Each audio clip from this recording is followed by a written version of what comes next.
No sé si la amplitud sea lo mismo que la magnificación. Sí, me confundí, perdón. Amplificarlo, exactamente, sí. Ampliar la imagen para que sea... Pero ¿tendrá algo que ver cómo quiero que... cómo va a estar el tejido, las células que voy a observar? ¿Tiene algo que ver con la microscopía que seleccionemos? Sí, porque en esta se utiliza luz y la célula o lo que vayamos a observar como que tiene que permitir el paso de esa luz para que se pueda ver, ¿no? Ok. Y pues depende, ¿no? También porque muchas estructuras eh, van a necesitar algo más para poder ser observables. ¿Qué A veces se haríamos? necesitan tinciones. Ah, ok. A ver, muchas veces para poder hacer observable la estructura de un tejido, incluso a la propia célula, necesitamos utilizar ciertas tinciones para alguna parte, algún órgano, organelo de esa célula. ¿De acuerdo? Entonces vamos a platicar un poquito de eso. Estas son las estructuras básicas de un microscopio de luz que comentábamos en la clase pasada. Y decíamos que la microscopía de luz, pues la clave es en tener la capacidad de que un haz de luz justo nos permita con distintas estrategias volver observable estructuras que a simple vista no veríamos. ¿Por qué digo a través de distintas estrategias? Porque no es lo mismo ver una célula viva a una célula fijada. Habitualmente pensamos en células en muchas ocasiones como células ya inertes, pero en muchas otras lo que nos interesa es la capacidad que tienen esas células de movimiento, y para tener movimiento tienen que estar vivas. Entonces vamos a explicar un poquito sobre las microscopías y dónde pudiéramos utilizarlas. Decíamos la clase pasada que la base en sí de la microscopía está dado en la magnificación y la resolución, que es lo que ustedes ya comentaban, entonces no me voy a detener ahí.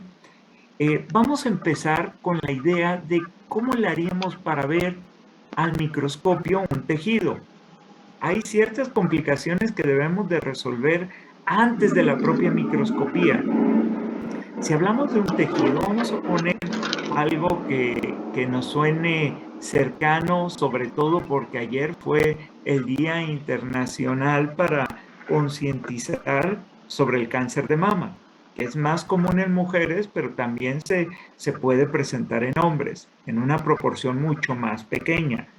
Pero cuando a una persona detectan un nódulo y hacen una serie de pruebas no invasivas que sugieren que puede tratarse de un nódulo que amerita una biopsia, entonces cuando se toma ese tejido de la mama, ¿qué se hace? Porque algo que se tiene que hacer es pues, verlo al microscopio, pero es un poquito más complejo ahí porque se quiere ver al microscopio para categorizar ese tejido, ya sea como un cáncer de nódulos o si es un cáncer triple negativo, que son los de peor pronóstico.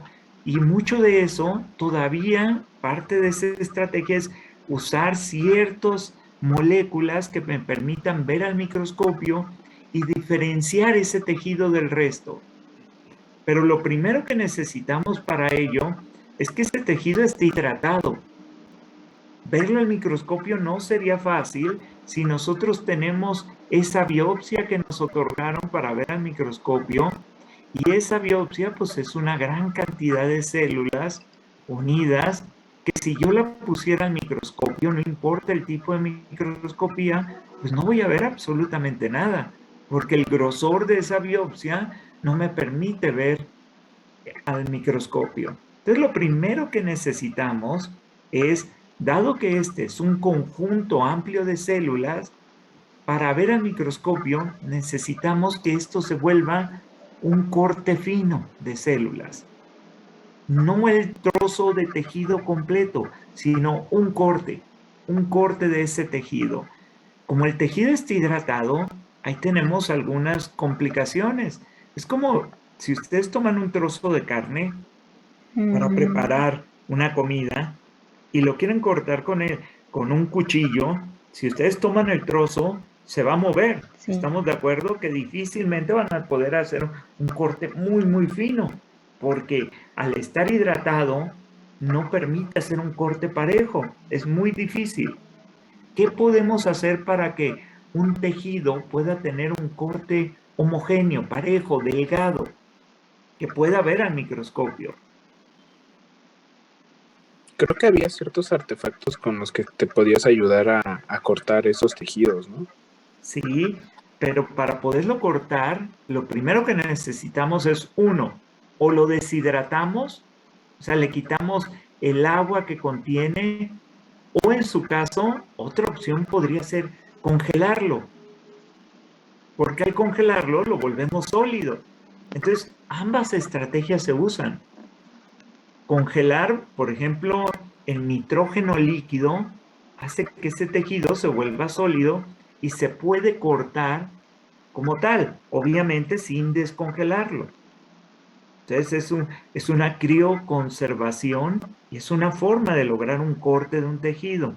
El problema que tiene eso es que en los lugares donde se visualizan estos tejidos, pues se tendrían que tener una gran cantidad de tanques con nitrógeno líquido para ir almacenando estos tejidos, lo que lo hace difícil. Entonces, la siguiente opción es la que más se usa, que es tomar el tejido. Aquí tengo una imagen, justo esta imagen. Se toma el tejido, se deshidrata con formaldehído y después se fija en un trozo de parafina. La parafina, cuando se le da un tratamiento, sobre todo de calor, la parafina se vuelve líquida.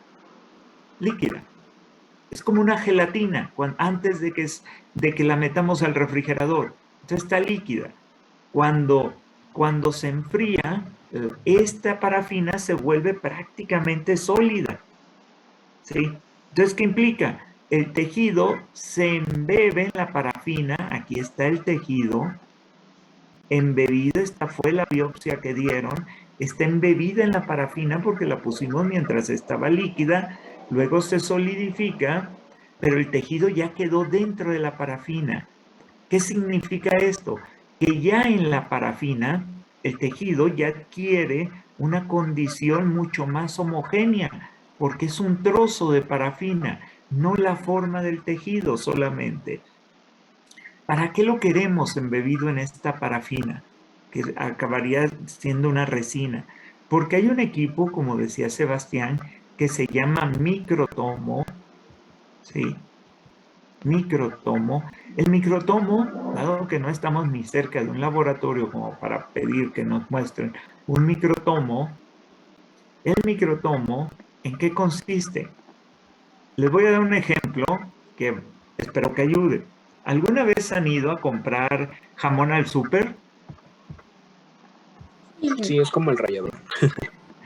Que el jamón viene en un, no jamón de un paquetito, sino que viene como un embutido grande. Entonces, la persona que vende el jamón les pregunta cuánto van a querer de jamón. Y de este embutido grande, lo que va a hacer es darles rebanadas de jamón. Como es jamón para una fiesta, pues dicen, no, quiero rebanadas, pero delgaditas, lo más delgaditas posible. No quiero rebanadas gruesas, quiero rebanadas delgaditas.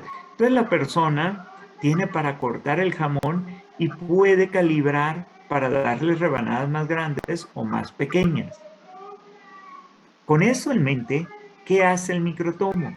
El microtomo tiene una calibración que permite que una vez que posicionamos justo el tejido dentro del microtomo, lo podemos calibrar para hacer cortes extremadamente delgados. Entonces, ¿qué es lo que va a pasar? De esta parafina, yo lo que tengo es un corte, el corte va a ser a lo largo de la parafina. Entonces, si voltear esta parafina, es como tener, aquí está embebido el tejido, aquí adentro. Entonces, el microtomo, ¿qué va a hacer? Un corte del tejido junto con la parafina.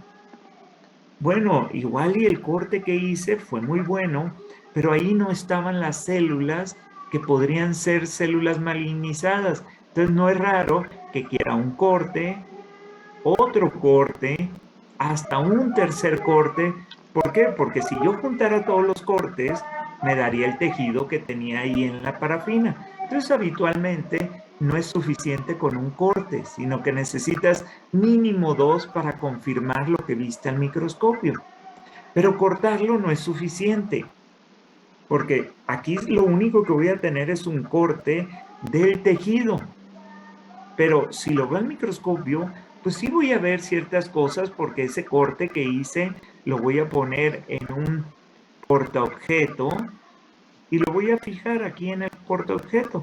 Ese corte delgadito que hice de la parafina que lleva el tejido.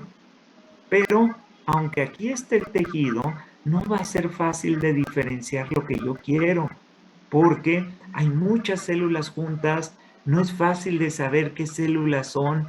Necesito ahora sí procesos de tinción para ver si lo que yo quería, fue un tejido, que lo que estoy pensando es que la persona tiene un proceso fibrótico, porque es una biopsia del pulmón y está desarrollando una fibrosis que impide que los pulmones se puedan expandir y le causa muchos problemas de respiración.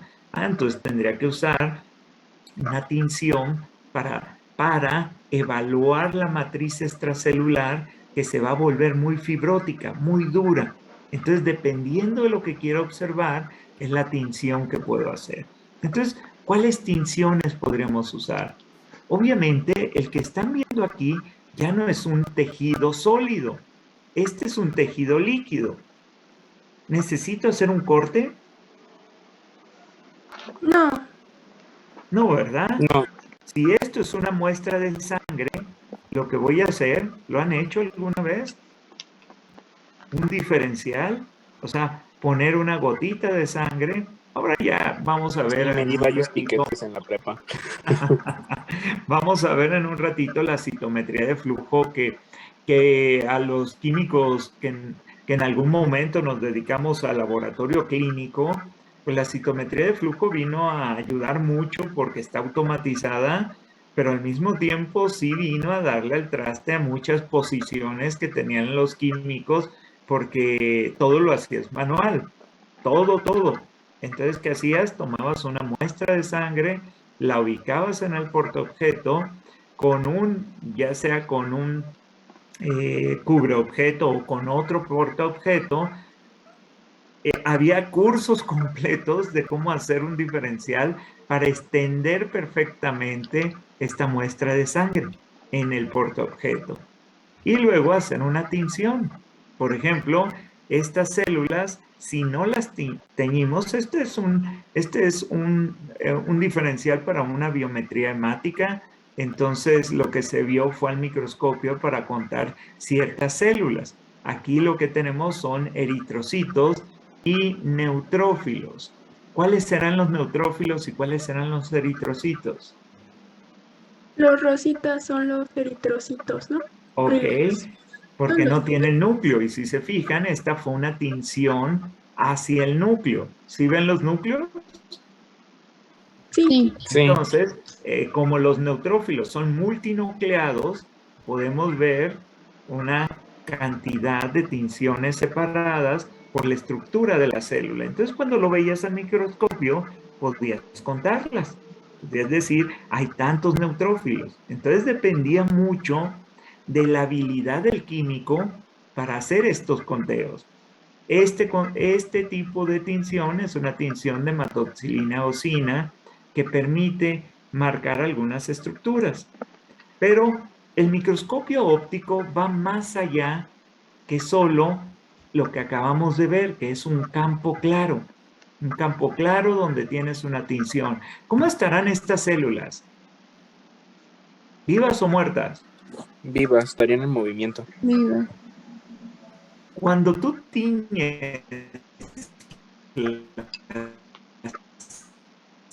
células, Ay, profe, se escucha trabado. habitualmente cuando les das un... ¿Me escuchan ahí mejor? y se traba de Se repente traba muy un feo. poco. ¿Ahora sí ya me escuchan mejor? Sí, Ahora sí. ya, Ok, profesor. perdón, sí, es la conexión. Es que, como les decía, pues ya todo el personal regresó a las oficinas y las oficinas tienen paredes de plafón y son muy delgaditas. Entonces, cuando doy clase, pues daba las clases muy bien en la oficina porque no había nadie, solo yo asistía. Pero ahora que ya están asistiendo todos, pues dar clases se vuelve complicado porque lo que hablo se escucha en todas las oficinas. Entonces, ahora por eso estoy dando clase y terminando clase ya me voy al laboratorio para no molestar demasiado a los vecinos de oficinas ahí en el instituto. Pero bueno, disculpen porque luego el internet se pone un poquito más lento aquí. Eh, lo que les comentaba es, estas células, para poder estar vivas, se les tendría que haber dado un tratamiento que las mantenga en condiciones óptimas. Estas células, tanto estas como las de los cortes, algo que les ocurrió para poderlas teñir es deshidratarlas. Hay un proceso de fijación de esas células. Una célula que le quitas el agua, ¿estará viva? ¿Qué piensan? Ya no. Durante muy No. poco tiempo, ¿no? Las células No. prácticamente, en cuanto les das el tratamiento, la mayoría de esas células, si no es que todas esas células, ya son células inertes, ya no tienen vida. Las puedo evaluar, las puedo ver en microscopios perfectamente, pero estas células yo ya no puedo hacer nada más con ellas, más que un proceso de tinción o de evaluación de las células, pero no un proceso que implique que la célula esté viable, que esté viva. Entonces, siempre que usen tinciones y que haya un proceso de fijación, las células ya no están vivas. ¿Sí? Ojo con eso, porque en muchas ocasiones nosotros queremos ver al microscopio, pero solo para ver que las células siguen vivas, no las queremos matar. Entonces, en muchas ocasiones vemos al microscopio, pero no hacemos tinciones, solo vemos la estructura un poco transparente de las células y nada más, porque no las queremos como células muertas. Perdón. Pero dentro del microscopio óptico, que se acuerdan que quedamos que su poder de resolución empieza donde termina el poder de resolución del ojo humano. Entonces, dentro de esta microscopía, además de la de campo claro, podemos encontrar microscopía de campo oscuro, microscopía de contraste de fases, microscopía de fluorescencia. Estas las vamos a discutir hoy. Pero además, después para estructuras más pequeñas, no siempre, pero sí una microscopía más fina, que para algunas cosas puede ser desde 2 nanómetros, o sea, mucho más pequeñitas. Tenemos dos microscopías que vamos a discutir nada más de la parte de microscopía electrónica, de barrido y de transmisión. ¿Va? Entonces empecemos con la microscopía de campo claro, que ya vimos un ejemplo. Otro ejemplo clásico de la microscopía de campo claro es cómo observamos las bacterias. Las bacterias se pueden clasificar como gram positivas o gram negativas. Gram positivas cuando tienen en la pared celular ciertos lípidos que atrapan el colorante y cuando le damos lavadas no se va el colorante, se queda atrapado. Entonces cuando está estos lípidos en la pared celular, se dice que es una gram positiva. Gram, pues, ahí debería estar con mayúscula, perdón, pero gram es quien diseñó esta técnica de coloración para diferenciar a las bacterias. Cuando no se queda atrapado el colorante, en vez de verse azul, un azul intenso, se ven como de un color rosa violeta. Eso significa que el colorante no quedó atrapado y por lo tanto su pared es distinta y es una bacteria gram negativa. Pero abajo les puse un corte de un tejido, esto es corteza cerebral, y vean cómo podríamos diferenciar distintos tipos de células dependiendo de la coloración utilizada. En conclusión, lo que estamos viendo aquí es que para observar al microscopio en campo claro, la mayoría de las veces vamos a necesitar agregar un colorante, teñir a las células. Cuando hacemos eso, tiene que haber un proceso de fijación de las células. Al fijarse las células ya son células inertes. Entonces es un proceso principalmente para observar morfología de células que ya no están vivas. Pero tenemos otro tipo de microscopía de luz o óptica. Esta microscopía, por ejemplo, la de contraste de fases, tiene una peculiaridad. Ya no ocupa tinción. ¿Me escucharon esto último? Perdón. Se está trabando un poco. Se está trabando un Ah, poco. ok. Les Profesor, decía que esta... Sí. ¿podría volver a explicar lo que es gran positiva y gran negativa, por favor? Ok. Vamos a ver un poquito más adelante, de todas maneras, sobre eso. Tiene que ver con la estructura de la pared celular de las bacterias. Las gram negativas tienen ciertos componentes que veremos en la pared celular cuando veamos membrana y pared celular. Tienen unos componentes que atrapan al colorante, componentes de la pared que no tienen las gram negativas. Entonces, lo que hace que se tiñan azul es porque el colorante no puede salir, no puede escaparse porque queda atrapado dentro de la célula. Sobre todo la pared no permite la salida del colorante. En las gram negativas, como su pared no tiene estas estructuras lipídicas que permiten que el colorante no pueda salir de la célula, entonces el colorante sale y cuando las lavamos ya no se ven azul, sino rositas o violetas, ¿sí? Esa es la diferencia. No sé si queda claro, Jimena. O sea, las gram negativas no tienen esos componentes en la pared No celular. tienen esos componentes en la pared, lo que hace que no se puedan teñir. Gracias. Sí. Entonces son diferencias en la estructura de la pared celular. De todas maneras, Jimena, cuando hablemos de membrana y pared, vamos a entrar a más detalle, ¿va? Ok, entonces hay otros tipos de microscopía. Por favor, cuando se empieza a trabar, me avisan, ¿no? Para saber desde dónde tengo que retomar. Sí, profe. Ok, va. Entonces hay otros tipos de microscopía que no requieren tinción. ¿Qué significa? Si no requieren tinción, ¿qué necesitamos? Pues algunas estrategias para que las células sean observables aun cuando no están teñidas. ¿Qué ventajas podríamos tener de no usar tinción? Que no se ocupamos tiene que... usarlas. Sí, adelante, dígame. No, ver eso. No, pues dígamelo usted, a ver. Que como no hay tinción, no se tienen que fijar, no se tienen que deshidratar. Así es, entonces al no tener que fijarse ni deshidratarse, entonces esto se les conoce como montajes húmedos, porque las células pueden estar vivas, ¿sí? Entonces, estos montajes húmedos, ¿cómo funcionan? Se basan en que hay diferentes difracción de índices de refracción de la luz. ¿Esto qué es? Tenemos una célula, pero acuérdense que la célula tiene un núcleo, tiene organelos. Entonces, la luz cuando trata de pasar por la célula, esta metodología de microscopía de contrastes de fases, lo que hace es que tenga diferentes intensidades de cómo se refleja esa luz al momento que intenta pasar por la célula. Entonces, al tener distintas densidades las células por sus organelos, permite que haya ciertas estructuras más brillantes que otras, porque hay una refracción de la luz distinta. Entonces, ¿cómo podemos ver esto? Vean el contraste de fases. Esta sería una microscopía óptica de campo claro, sin tinción, vista al microscopio.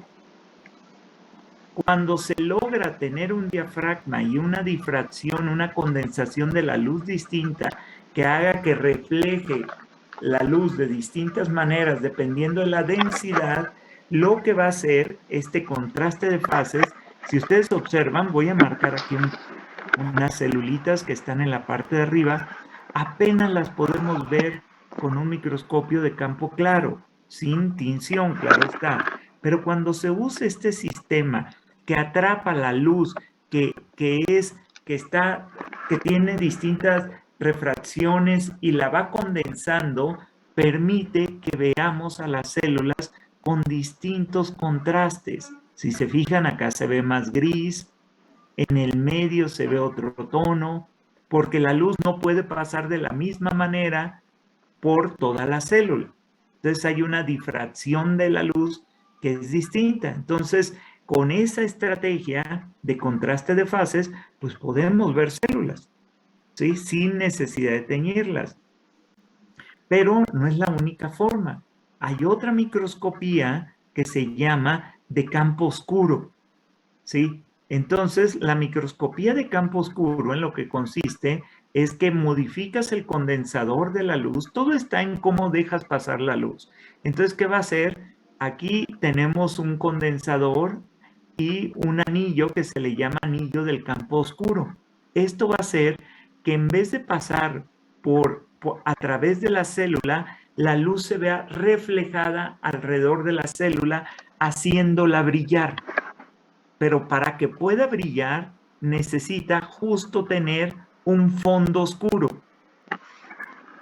Este es un ejemplo clásico para también montajes húmedos, o sea, células que puedan estar vivas, pero particularmente se usaba mucho y ahora se usa menos este tipo de microscopías.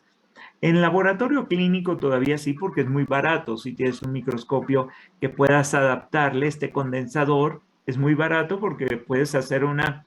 ¿Alguna vez han escuchado una espermatobioscopía?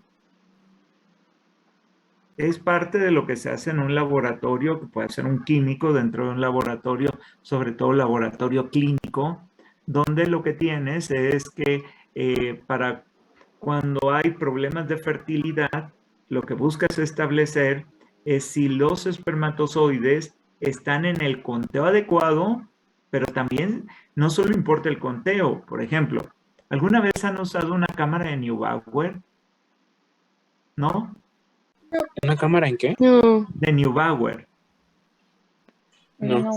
¿En algún laboratorio? No, no importa, no importa. Las cámaras de Neubauer, como les digo, cada vez se usan menos porque tenemos ahora sistemas automatizados para contar células.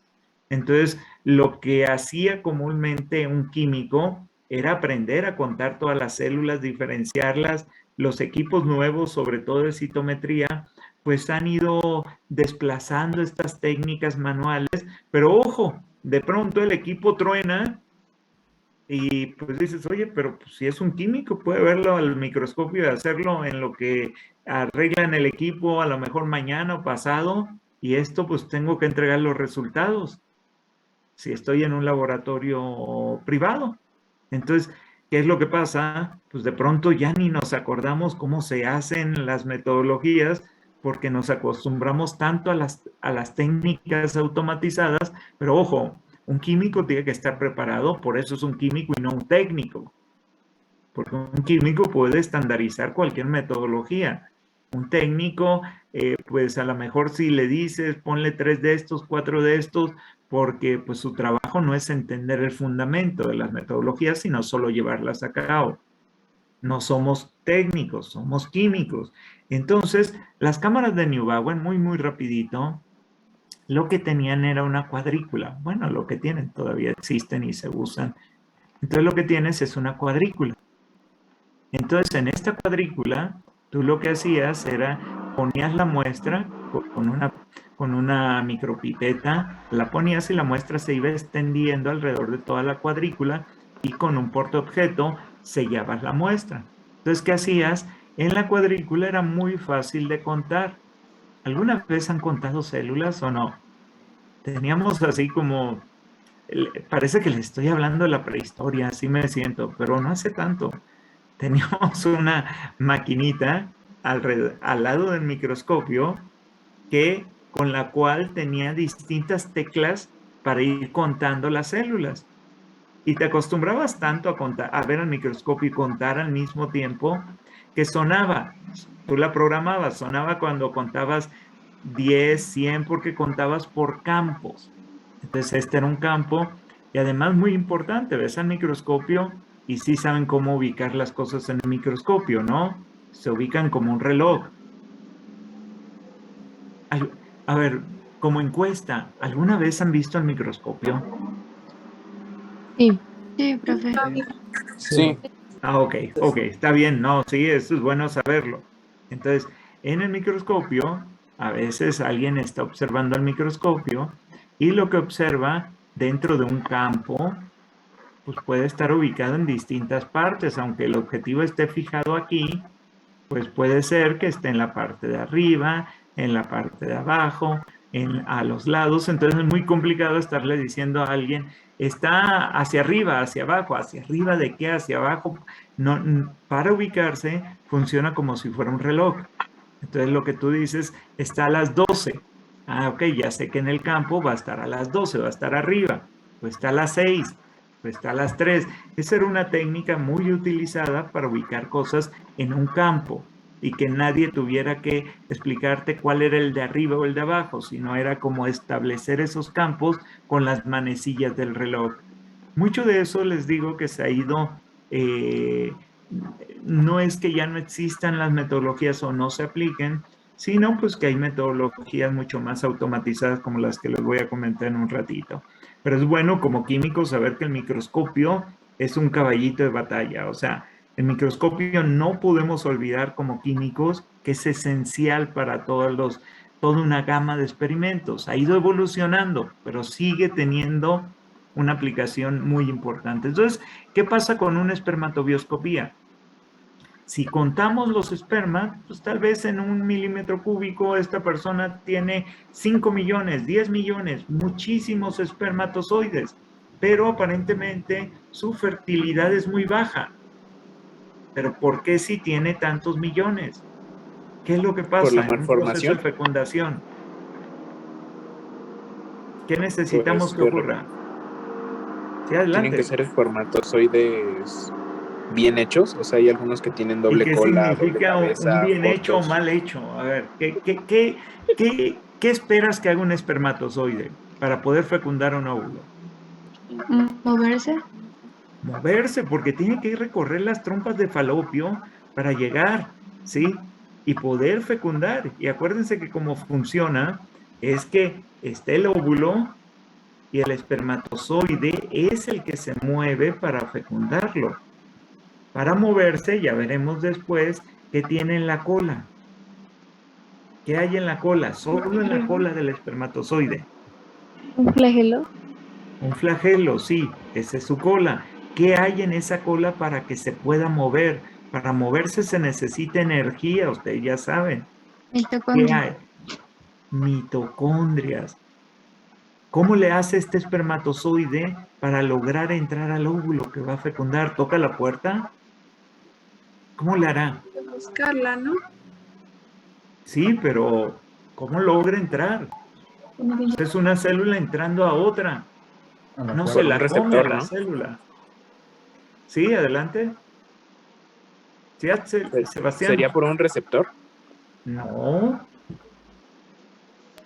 no hay un receptor. Vamos a ver un organelo. Ya no nos falta tanto para llegar a toda esa parte, pero es importante que ustedes vayan ubicando todo de manera integral. Entonces, lo que yo quiero ver es si un espermatozoide se mueve porque tiene que llegar a fecundar. Cuando veamos los lisosomas, que es como el estómago de la célula, resulta que en la cabeza del espermatozoide hay vacuolas lisosomales que tienen proteínas que degradan. Entonces, cuando llega al óvulo para fecundarlo, libera estas proteínas lisosomales, haciendo que la membrana se vaya degradando un poquito para ingresar al óvulo. Entonces, vean cómo las células evolucionaron para poder tener la función específica de cada una de ellas. Ya llegaremos ahí, ¿sí? Entonces, en el microscopio de campo oscuro, ¿sí? En este microscopio de campo oscuro, lo que podemos ver es cómo se mueven estos espermatozoides, evaluar qué tan rápido o no se mueven, porque resulta que hay veces que la cola del espermatozoide es un flagelo. Para hacer un flagelo, ya veremos después, debe de tener, si le hiciéramos un corte al flagelo y lo observáramos, debe de tener una estructura, ¿sí?, que vamos a discutir después, que se le llama 9+2, que son 9 de estas estructuras de tubulina, túbulos, que veremos después, son 9 de estas, así, y en el medio hay dos de ellas. Después vamos a ver cómo se estructura esto dentro del flagelo y que cuando el espermatozoide no se mueve, resulta que la estructura que está dentro del flagelo se pierde, ya no tiene acomodo. Están todas estas estructuras sin un orden. Por lo tanto, eso le da movilidad al flagelo. Si no se puede mover, no puede fecundar. Entonces, cuando vemos al microscopio y vemos que no se mueven los espermatozoides, ya sabemos que la falta de fecundación es porque el espermatozoide no puede moverse y no va a llegar a fecundar el óvulo. ¿Sí? Ok. Pero hay microscopías que evolucionaron ya más, que dicen, no, vamos a utilizar algunas moléculas que absorban la luz a una longitud de onda y que luego emitan esa luz a otra longitud de onda. Eso significa que tienen fluorescencia. Esas moléculas significa que cuando las excitas con luz, absorben la luz, pero después ellas emiten la luz y la emiten a otra longitud de onda, por lo que dan una coloración. ¿Sí? Absorben en el visible, pero luego emiten una luz a otra longitud de onda y así tenemos fluoresceína, que puede ser verde, como es esta, o podemos tener tetrametilrodamina, la rodamina es roja. Entonces, si yo utilizo puedo tener una fluorescencia roja o puedo tener una fluorescencia verde. Esto es bien interesante porque si yo tengo esa fluorescencia unida a una molécula que entra a la célula, pero que solo se pegue en el núcleo, aquí en el núcleo con otras moléculas, quiere decir que puedo tener rodamina en el núcleo. ¿Y qué vamos a ver? Cada célula va a tener un núcleo ¿de qué color? ¿De qué color creen? Rojo. Rojo. Entonces la fluorescencia vino a darle un cambio a la microscopía, porque ahora nos permite que con esa fluorescencia podamos marcar moléculas y que las moléculas, al verlas al microscopio, se vean justo de distintos colores. Entonces, así tenemos estructuras como esta, que es un fluoróforo rojo, un fluoróforo verde, o podemos tener la combinación de ellos, ¿sí? Entonces, cuando vemos al microscopio, si esto es para una proteína que está en el citoplasma, así la vería. ¿Sí se fijan que hay algunos puntos en rojo? ¿Sí lo alcanzan a ver? Sí. Y luego tenemos unos puntos en verde porque son para distintos organelos que están dentro de la célula. ¿Cómo los voy a orientar? Porque esta fluoresceína puede estar marcada con una proteína que sea específica de la que yo quiero. ¿Cómo puedo generar una proteína que reconozca a otra proteína? Las de membrana. Por ejemplo, se vacunan y generan anticuerpos. ¿Qué es lo que pasó? Se hizo la transcripción y traducción de una proteína por medio de la vacuna. Nos Sí, pudieron pero haber esa inyectado proteína, un poco de... ¿cuál va a ser? ¿Qué va a reconocer esa proteína que se generó? ¿A quién va a reconocer? ¿Al material genético? Ok, vamos a irnos un poquito más para atrás. No se trata de una clase de inmunología, pero sí me interesa mucho que entiendan el concepto porque lo necesitamos para otras partes del curso. Cuando nosotros tenemos una proteína, la que ustedes quieran, vamos a poner que quiero la proteína insulina. Insulina, y es la insulina humana, por dar un ejemplo. Insulina humana. Entonces, yo lo que quiero es una proteína que reconozca esa otra proteína. Porque esta proteína insulina yo la quiero medir y quiero que la reconozcan y me digan cuánta insulina hay.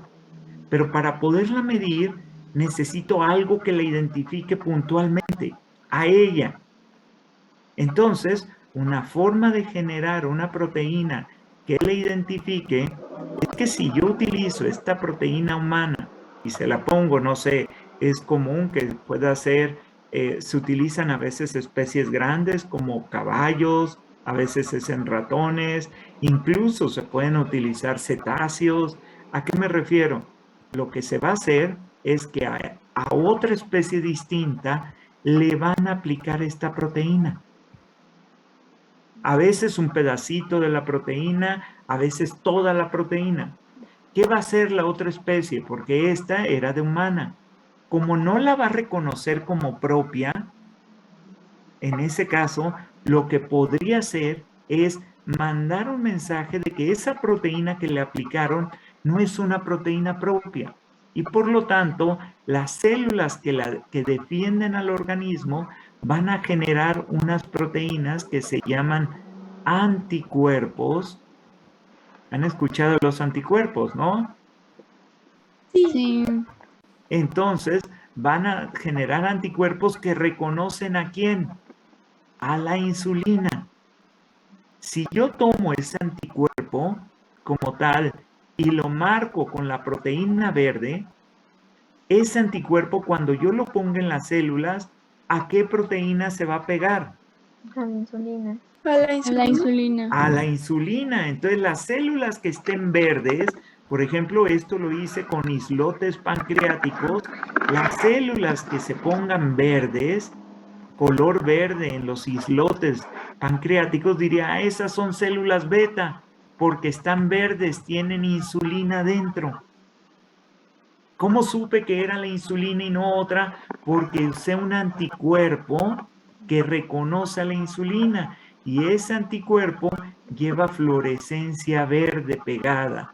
Entonces, no es que la fluorescencia sea específica, sino que le puse una proteína pegada a la fluorescencia y esa proteína que es un anticuerpo es específica para la proteína que yo quiero. Entonces, hay empresas, muchas ya ahora, que te pueden vender el anticuerpo que tú quieras. Muchos ya están hechos. Dicen, no, quiero un anticuerpo para actina. Entonces, ¿qué te están vendiendo? Una proteína que es un anticuerpo que va y se le pega a la actina.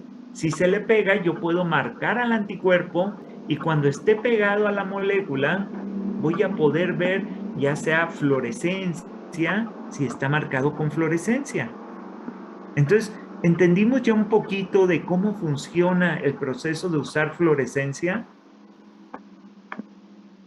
O sea, lo que se marca en sí no es lo que queremos reconocer, sino algún anticuerpo que te... Así es, sí, porque si no, esta fluorescencia iría y se pegaría a cualquier cosa y yo no quiero cualquier cosa.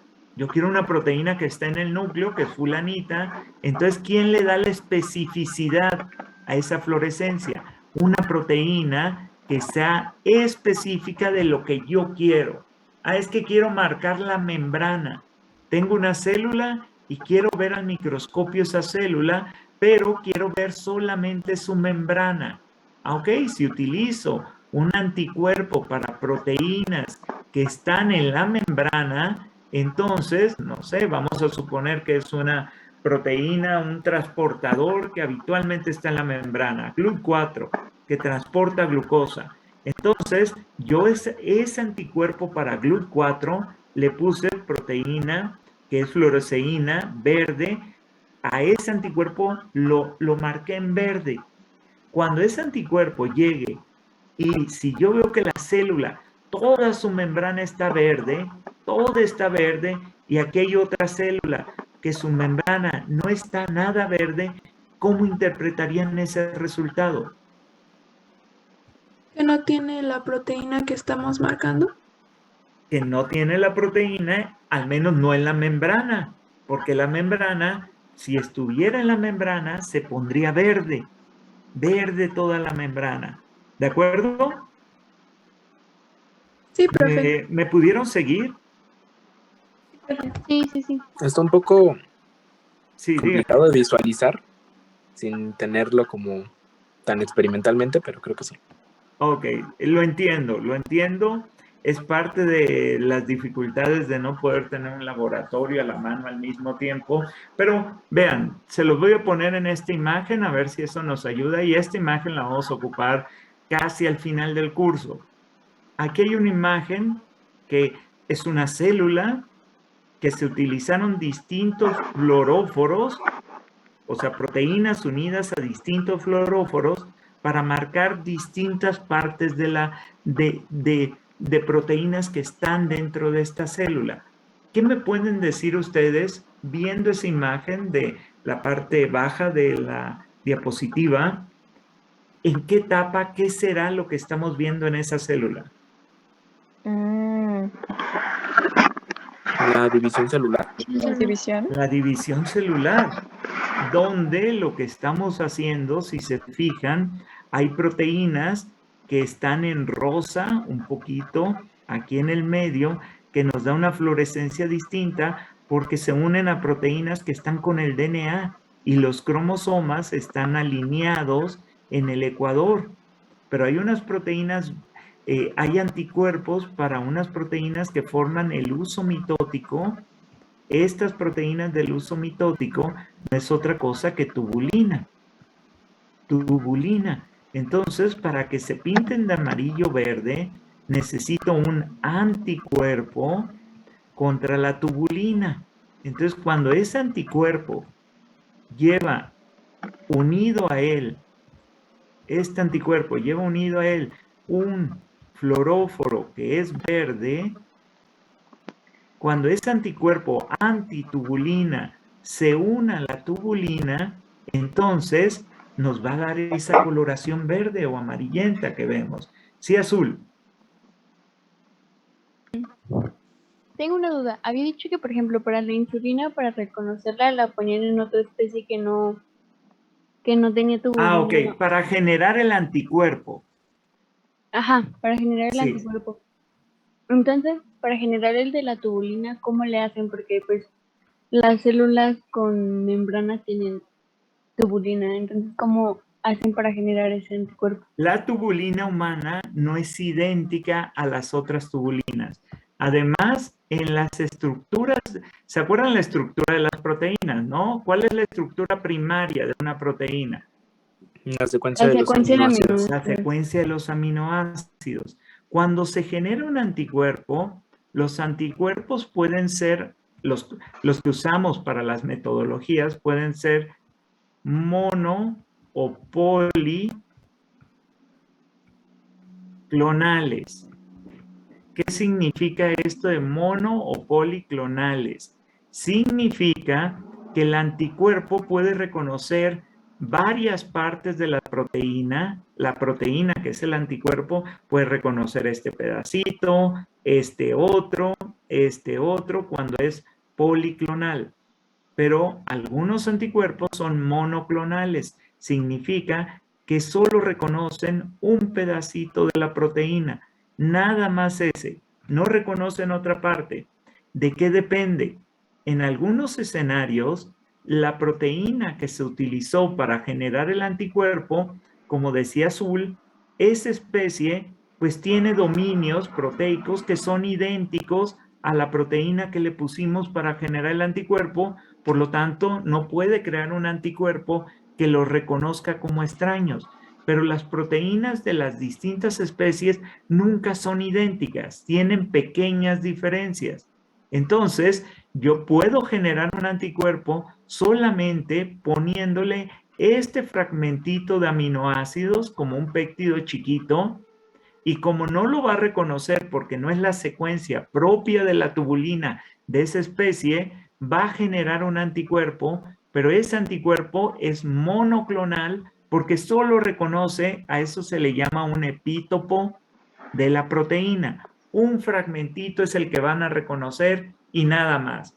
Cuando reconoce varios epítopos, es un anticuerpo policlonal. Entonces, en respuesta a tu pregunta, Azul, aunque las especies tienen proteínas que hacen las mismas funciones, no son idénticas. Por eso, cuando se usan proteínas de otras especies, pueden causar una reacción inmunológica generando anticuerpos porque no las reconocen del todo. ¿Sí? No sé si por ahí va tu pregunta y si es la respuesta, Azul. Sí, profe, gracias. Ok.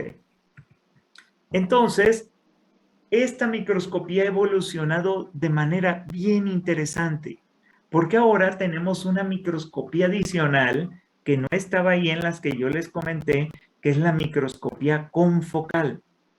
La microscopía confocal como tal es bien importante porque lo que hace es que va reconstruyendo, usa un rayo láser y va reconstruyendo cada una de las partes. Hay un detector y lo que hace es como si tomara una estructura y la fuera midiendo por pedazos, como si fueran partes de esa estructura, y después un software reconstituye todas las partecitas y arma una estructura completa, pero ya no en 2 dimensiones, sino en 3 dimensiones. Además, este tipo de microscopía, yo siempre me la imagino cuando la vemos, cuando estamos viendo estas células, habitualmente quieres verlo in vivo, o sea, es un estudio in vitro, pero quieres ver qué está haciendo la célula en tiempo real. ¿Qué significa en tiempo real? Que le puedes poner justo aquí un anticuerpo con el fluorocromo. Este anticuerpo llega a la célula, pero la célula está viva. La mantienes en condiciones que la célula puede estar viva y puedes ver cómo el anticuerpo se le pega a la membrana, se internaliza, hace que la célula tal vez se muera, se divide. O sea, ¿qué significa este tipo de microscopía confocal? Uno, que lo puedo ver por el tipo de estructura que genera en 3 dimensiones, no en 2, y aunado a ello, puedo utilizar células vivas. Puedo ver cómo estas células llevan a cabo ciertos procesos. Una vez que yo marqué una proteína de interés, la pude seguir desde que llegó a la membrana, se internalizó, hizo algún trabajo dentro. A lo mejor no puedo saber exactamente qué hizo, pero puedo ver que llegó al núcleo y lo puedo ver en tiempo real. Entonces, como tener un Big Brother. Es como, ¿por qué? Porque no estás 24 horas pegado a la cámara. Perdón, a los objetivos, porque lo puedes ver. ¿Qué es lo que tienes? Un detector.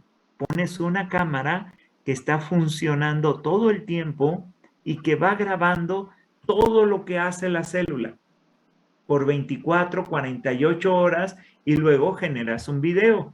La próxima clase les pongo un video de cómo lo hemos visto nosotros en el laboratorio, de cuando ponemos unas moléculas, cómo se van internalizando y algunas se quedan en la membrana y la membrana se vuelve totalmente fluorescente, pero las células tienen que estar vivas para poder hacer ese proceso y se ve justo en 2 dimensiones si es fluorescente, 3 dimensiones si utilizas un microscopio confocal. ¿Sí? Entonces la microscopía confocal vino a cambiar toda esta estrategia. Sí, dígame. Solo le iba a preguntar si hay de esos en la facultad. En la facultad estaban por poner uno, bueno, para los estudiantes no estoy tan seguro, pero para investigación sí tenemos microscopía confocal, incluso en la USAID, que es la unidad de servicios, también hay confocal, y creo que había uno que era una versión anterior, lo puedo confirmar, que servía justo con esta finalidad de practicar, porque el microscopio confocal es muy sensible, fácil de descalibrar, fácil de descomponer. Entonces había una versión que creo que era para que se pudiera practicar con él. ¿Sí? Ok. Ok, profe. Entonces vean la diferencia. Este es un microscopio con focal viejito y ahora hay unos microscopios, si se fijan, no son tan grandes, son relativamente pequeños. Aquí está donde se van guardando todas las imágenes y en la parte superior es donde se tiene una cámara. Esa cámara, dependiendo de la calidad de la cámara, es la definición de la microscopía. Vean esto es el microscopio con focal. Las primeras imágenes datan del 57, o sea, ya tiene tiempo, solo que cada vez se ha vuelto más fino, más eficiente y menos complicado de usar, porque al principio tenías que ser un técnico muy, muy hábil para lograr una buena foto de microscopía con focal. Ahora no, ya está muy automatizado.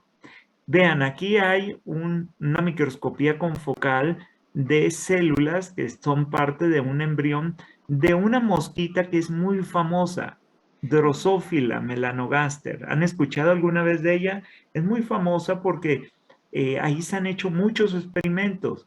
Entonces, en esta mosquita se hacen experimentos porque pues, las moscas, su ciclo de vida es cortito. Entonces, puedes entender qué les pasa desde que nacen, edad joven, adulta, envejecen prácticamente en un día.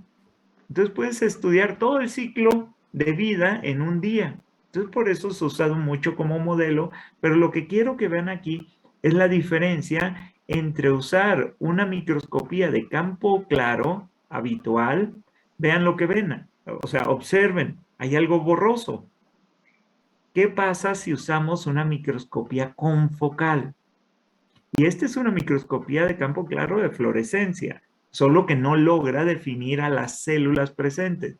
Vean cómo se pueden diferenciar perfectamente las células en un proceso de crecimiento, porque lo que estamos observando es justo cómo el embrión va generando más células. Incluso se ve en la definición de las células y es una estructura en 3 dimensiones.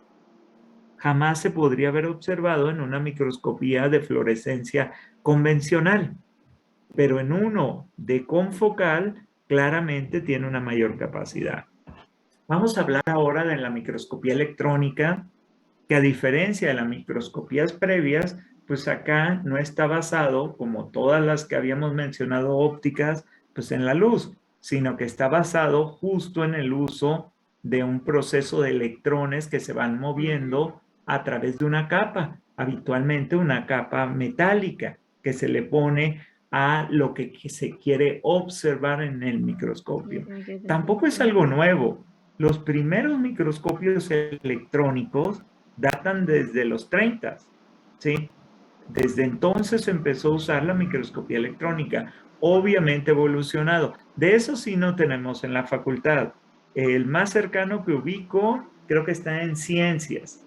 Ahí hay un microscopio electrónico que se usa prácticamente para todas las facultades, institutos que quedan cerca de ahí. Creo que todavía la facultad no tenía un microscopio electrónico, al menos no funcionando, que yo sepa. Entonces tenemos 2 tipos de microscopía electrónica. Me voy a ir a lo básico porque para entender el concepto. Entonces tenemos microscopía electrónica de transmisión o de barrido, ¿sí? En el caso de microscopía electrónica de transmisión, algo muy importante es que solo se pueden observar estructuras que sean delgadas, ya que los electrones con lo que se va a irradiar la muestra tienen poca capacidad de penetración. ¿Esto qué es? Si nosotros queremos observar algo, los electrones van a pasar, pero pasan solo por estructuras muy delgadas, no pueden atravesar más. Entonces, la clave de la microscopía electrónica de transmisión es así como decíamos de los cortes para la microscopía óptica. Aquí lo que necesitamos son cortes, pero no finos, sino ultra finos. Que el grosor del corte vaya de 50 a 100 nanómetros. El microtomo que yo les mencionaba, los cortes son de micrómetros, mucho más grande que esto. Entonces se tiene un diseño que se le llama cortes ultrafinos usando, en vez de un microtomo, un ultra microtomo. O sea, permite hacer cortes mucho más finos, mucho más finos. ¿Cuál es la resolución que tiene el microscopio electrónico?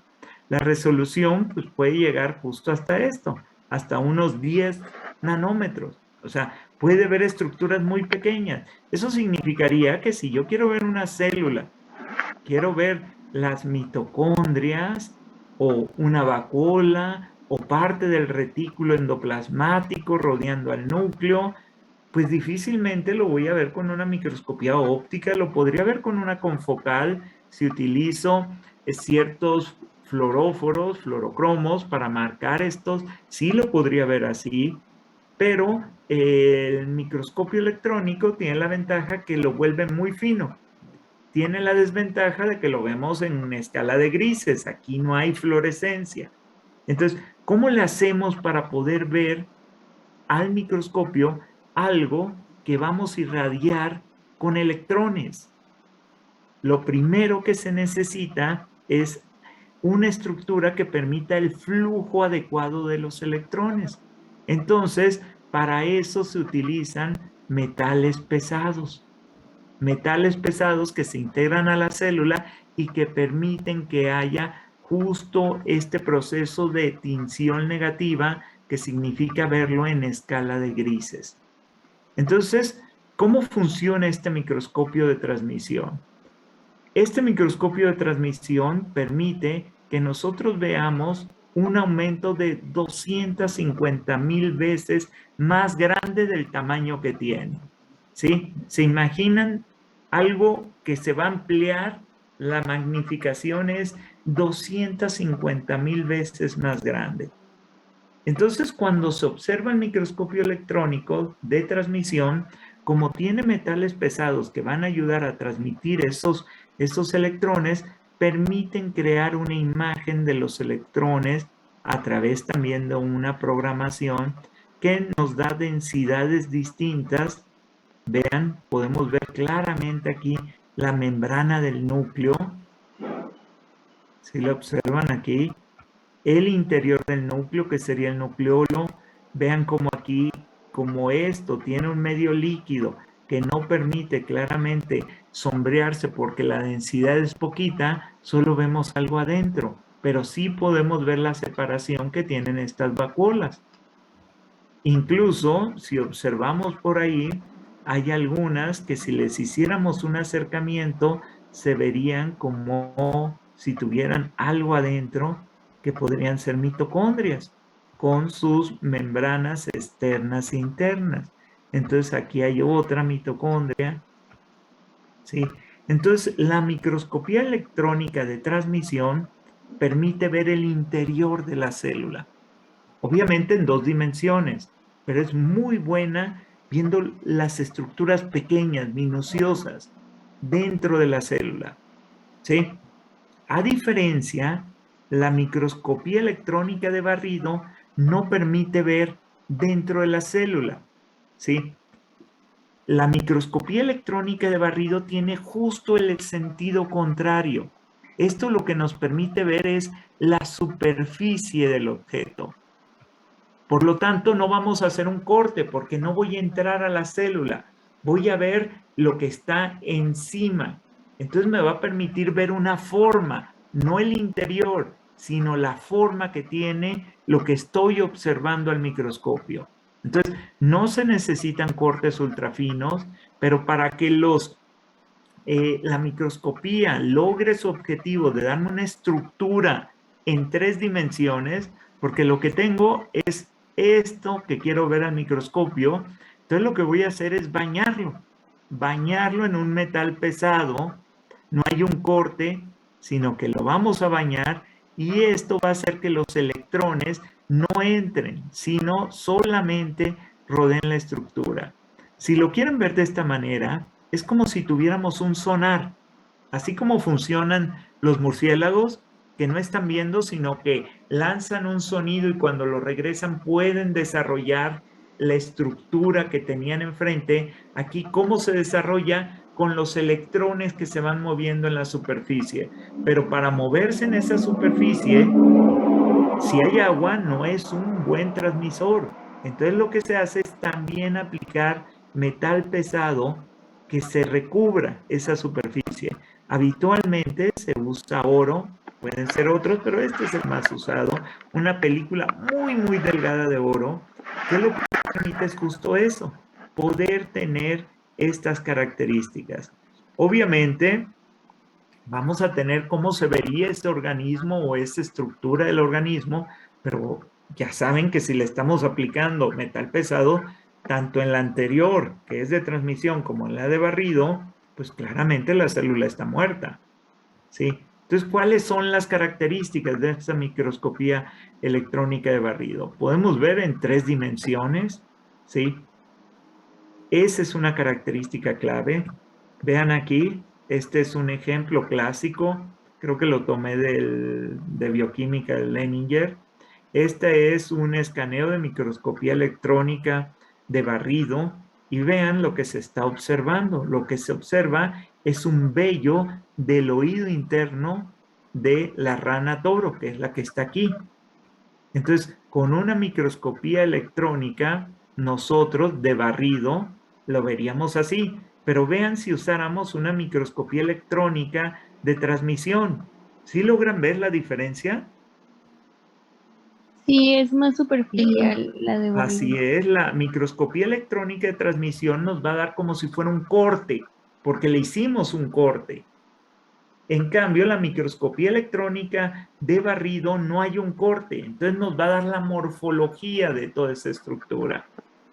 Vean estos ejemplos, espermatozoides, bacterias que están creciendo, todas estas son bacterias y este es un tejido invadido de bacterias. O vean un glóbulo blanco, que normalmente nos lo dibujan como un circulito. Este es un glóbulo blanco, no, nada que ver. Así se ve un glóbulo blanco realmente con una microscopía electrónica de barrido en 3 dimensiones. Vean cómo tiene todas estas salientes propias para tener esta capacidad de respuesta inmunológica. Para terminar, ayúdenme. Ejemplo 1, ¿qué tipo de microscopía usarían? Es de transmisión. Es la de transmisión. Transmisión. Ok, electrónica de transmisión, de acuerdo. Microscopía 2, Fluorescencia. Fluorescencia. esa no hay para dónde hacerse, ¿no? Los colores nos gritan. Microscopía 3, Campo oscuro. Campo oscuro. Pico de Oscuro. campo. microscopía 4, De barrido. De barrido. De transmisión. de barrido. Acuérdense sí, que si se barrido. ven 3 dimensiones y no es un corte, es una microscopía electrónica, pero de barrido, ¿sí? Sí. Ejemplo 5, De campo claro. Campo claro. campo claro, correcto. Entonces, con esto cerramos microscopía. Vamos a ver un poquito de citometría de flujo la siguiente clase y retículo endoplasmático, ¿va? Sí, profe. Vale, Ok. sí, profe. Entonces, sí, entonces nos vemos el día, hoy es miércoles, el día lunes. Hasta luego, profe. Que estén Gracias. muy bien, hasta Hasta luego, luego. profe. Hasta luego, profe.